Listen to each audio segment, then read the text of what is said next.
corroboró de que él era uno de ellos, sino que otros se unieron a la acusación en la segunda ocasión. Pero él lo negó otra vez, y poco después los que estaban ahí volvieron a decirle a Pedro: seguro que tú eres uno de ellos, pues también eres Galileo. El acento de los galileos lo daban lo confirmaban de que este era uno de ellos. Pero él comenzó a maldecir y a jurar: yo no conozco a este hombre de quien hablas. Y al instante un gallo cantó por segunda vez. Lucas, en el capítulo 22, nos dice que en ese momento el Señor se voltea, porque Él está ahí, se voltea y mira a Pedro cuando Pedro lo niega por tercera vez. O sea, Pedro está atemorizado, está aterrorizado, está congelado, está paralizado por su vida. Saben cómo han maltratado a Jesús, cómo le han golpeado. Jesús está sangrando, lo han tratado como basura. Y cuando niega a Jesús, porque no quiere, él se acobarda, literalmente se acobarda. Importante, a veces nosotros creemos que somos muy fuertes. Si el Señor quita su mano de nosotros, vamos a ver qué tan frágiles somos. Y Pedro se creía muy fuerte. Pedro se creía que él podía mostrar quién era para el Señor. Y el Señor deja que Satanás lo zarandee, porque sabía que era necesario para que Pedro dependiera del Señor. ¿Sabes lo que es depender del Señor? Depender del Señor es entender que tú no puedes llegar a tu meta si el Señor no te lleva. Lo que tienes que hacer es estar en Él. Lo que tienes que hacer es clamar a Él. Porque cuando tú estás en las pruebas, tú puedes decir: yo sé cómo manejar las cosas. Pero cuando tú dices: Señor, si tú no me mantienes, yo me caigo. Pedro no hubiera negado a Jesús, pero Pedro confiaba en sí mismo. El Señor se voltea y mira a Pedro, y recuerda Pedro las palabras del Señor. ¿Cómo le había dicho antes que el gallo cante, me negarás 3 veces? Y saliendo fuera llora amargamente. El concilio se vuelve a reunir en la madrugada, cuando ya sale la luz del sol, porque no podían hacer un juicio legal de noche. Entonces el capítulo 27, 1, 2 dice: cuando llegó la mañana de Mateo 27, 1, 2, todos los principales sacerdotes y los ancianos del pueblo celebraron consejo contra Jesús para darle muerte, y después de atarle le llevaron y le entregaron a Pilato, el gobernador. O sea, ellos lo llevan a Pilato porque ellos no tenían la autoridad para darle muerte. Capítulo 27 de Mateo, versículo 3 al 10, habla de Judas, cómo Judas se ahorca. No vamos a cubrir ese pasaje, aunque es muy interesante. Usted lo puede hacer en su tiempo apropiado.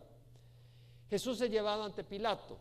En Juan 18 tenemos la historia, además en otros pasajes, pero voy a usar el de Juan, capítulo 18, donde el versículo 28 leemos de que llevaron a Jesús de casa de Caifás al pretorio. El pretorio es la casa del gobernador romano que gobernaba Judea. Era muy de mañana y ellos no entraron al pretorio para no contaminarse y poder comer la Pascua. La hipocresía de la religión, ¿verdad? No se querían contaminar entrando en un establecimiento gentil. No se querían contaminar, pues estaban derramando sangre inocente. Y Pilato salió fuera hacia ellos y dijo: ¿qué acusación traéis contra este hombre? Ellos respondieron y dijeron: si este hombre no fuera malhechor, no te lo hubiéramos entregado.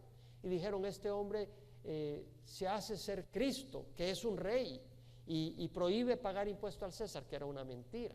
Sí se declaraba ser el Cristo un rey, pero no impedía que se pagara impuesto al César. Pero ellos trataron de poner una acusación civil, porque a Roma no le interesaban asuntos religiosos internos de los judíos. Pero si él se rebelaba contra el César, sí había motivo para parar la cosa. Pero Pilato le dijo: llevadlo vosotros y juzgadle conforme a vuestra ley. Los judíos le dijeron: a nosotros no nos es permitido dar muerte a nadie, para que se cumpliera la palabra que Jesús había hablado, dando a entender de qué clase de muerte iba a morir. Los judíos, si hubieran matado a Jesús, lo hubieran matado a pedradas. Pero la Biblia dice: maldito el que cuelga en un árbol. Eso está en el Pentateuco. Y Jesús tenía que recibir el castigo que le correspondía a nosotros por la maldición del pecado. Jesús tenía que ser tratado como un maldito por Dios mismo. Imagínate. Y la ley decía que la persona que era maldita de Dios tenía que ser colgada en un árbol. Entonces Jesús tenía que morir en una cruz, colgado en una cruz, no apedreado, para que se cumpla la ley. Ahora, vemos que entonces Pilato volvió a entrar al pretorio y llamó a Jesús. Ahí los judíos no estaban porque no querían contaminarse. Entra a su residencia y llama a Jesús y le dice: ¿eres tú el rey de los judíos? Jesús respondió: ¿eso lo dices por tu cuenta o porque otros te lo han dicho de mí? Jesús le hace una pregunta sorprendente a Pilato, porque Pilato no sabe que Jesús es rey de los judíos o no. Él simplemente le han hecho una acusación. Él es rey de los judíos. Él dice ser rey de los judíos. Entonces Jesús le pregunta a él: ¿eso lo dices por tu cuenta o porque te lo han dicho? O sea, lo que Jesús empieza a decirle a Pilato, lo empieza a involucrar en esta situación. En otras palabras, Pilato no puede lavarse las manos. Le dice, lo que le está diciendo es: ¿qué piensas tú? Porque obviamente que Jesús, le dice a Jesús: ¿eres tú el rey de los judíos? Él está preguntando. Pero Pilato le está queriendo dar a entender a Pilato: de ahora en adelante es importante que tú entiendas lo que estás haciendo. Y Pilato respondió: ¿acaso soy yo judío? Tu nación y los principales sacerdotes te entregaron a mí. ¿Qué has hecho? Jesús respondió: mi reino no es de este mundo. Si mi reino fuera de este mundo, entonces mis servidores pelearían para que yo no fuera entregado a los judíos, mas ahora mi reino no es de aquí. Pilato entonces le dijo: así que tú eres rey. O sea que con la declaración de Jesús, acuérdate de que el Espíritu Santo estaba obrando ahí. El Espíritu Santo estaba obrando de tal manera que le estaba dando testimonio a Pilato que Jesús era rey. De manera que cuando Jesús da ese testimonio y dice: mi reino no es de este mundo, el Espíritu Santo le está diciendo a Pilato: es verdad, este hombre es rey. Y Pilato dice: así que tú eres rey. Pero no lo dice preguntando, sino que con una convicción. Y Jesús le dice: tú dices que soy rey. Para esto yo he nacido y para esto he venido al mundo, para dar testimonio de la verdad. Todo el que es de la verdad escucha mi voz. Es decir, mira qué declaración más tremenda y profunda la que hace el Señor. Dice: todo el que es de la verdad escucha mi voz. Y yo estoy convencido que cuando nosotros compartimos la palabra de Dios, aquellos que están interesados en la verdad van a escuchar, y los que no están interesados la van a rechazar. Y no es culpa del predicador, es culpa del corazón del que recibe lo que se predica. Pilato le dice: ¿qué es la verdad? En otras palabras, Pilato era un hombre cínico. Había visto religiones, había visto justicia romana, y en todo eso Pilato no encontraba verdad. Encontraba la falsedad del hombre, el engaño del hombre, la manipulación. ¿Y sabes qué? Si tú buscas la religión de hombres, las tradiciones de hombres, hay manipulación. Si tú buscas las cosas que hacen los hombres, hay manipulación, hay engaño.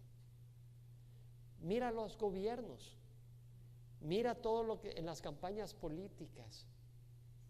Yo creo que uno puede decir que es verdad en esto. Pura manipulación, pura hipocresía muchas veces. Y Pilato dice: ¿qué es la verdad? Pero él tenía enfrente a aquel que es la verdad. Tenía enfrente a aquel que es la verdad. Bueno, Pilato dice: yo no encuentro ningún delito en él. Y de hecho lo manda a Herodes. Y esto lo podemos leer en Lucas 23, 4 al 11.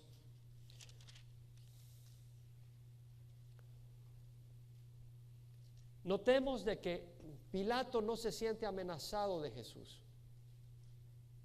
A pesar de que Jesús declara ser rey, no se siente amenazado de Jesús. Interesante, porque los romanos, si alguien se declara rey, se hubieran sentido amenazados y lo hubieran inmediatamente hecho desaparecer. Pero Jesús dijo, mi reino no es de este mundo. Y Jesús dijo, si fuera de este mundo, mis servidores pelearían por mí. Entonces está entendiendo Pilato que Jesús no va a pelear. Y si lo van a matar, Él va a permitir que lo maten. Entonces Pilato se da cuenta que este Jesús, aunque sea rey, no es una amenaza para los romanos. Es lo que entiende. Y por eso Pilato no declara, este hombre es una amenaza. Él no ve en Jesús una amenaza a Roma. Y lo único que puede detectar es una envidia de los judíos hacia él, una animosidad sin fundamento. Pilato dijo a los principales sacerdotes y a la multitud, no encuentro delito en este hombre. Esto es Lucas 23:4. Pero ellos insistían diciendo, él alborota al pueblo, enseñando por toda Judea, comenzando desde Galilea hasta aquí.